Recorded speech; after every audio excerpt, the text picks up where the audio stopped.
Olha, irmãos, sempre que eu falo sobre isso em sala de aula, as pessoas perguntam: reverendo, agora o senhor me deixou com a pulga atrás da orelha.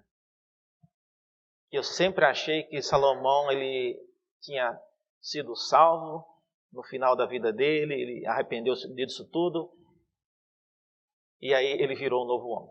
Olha, depois você lê o capítulo inteiro, mas esse capítulo termina falando, o capítulo 11 de 1 Reis, veja lá no versículo 41, eu gostaria que tivesse um final diferente, mas no final do capítulo 11 de 1 Reis, fala: quanto aos mais atos de Salomão, a tudo quanto fez, e a sua sabedoria, porventura não estão escritos no livro da história.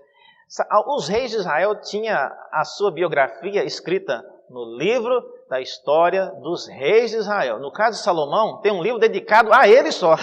O livro da história do rei Salomão. Olha só. Como a gente não tem mais esse livro, não tem como saber o que aconteceu. Mas a Bíblia não fala que Salomão, no final da vida dele, ele tenha se arrependido. Termina dizendo que ele descansou com seus pais, foi sepultado na cidade de Davi, e Roboão, seu filho, reinou em seu lugar. Encerrou aqui, morreu, não tem mais como fazer mais nada.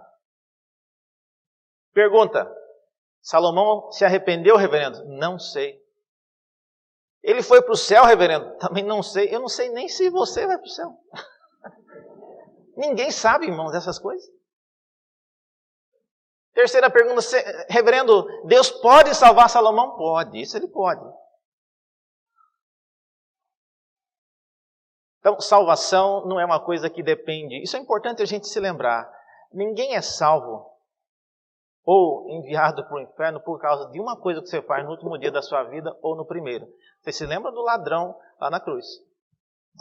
Culturalmente chamado do bom ladrão. Né? Se é ladrão, ninguém é bom, né? Mas enfim. Ele se arrependeu no último dia da sua vida. Tudo o que ele fez antes, não contou para condená-lo, porque no último dia ele aceitou a Cristo, tomou a decisão correta.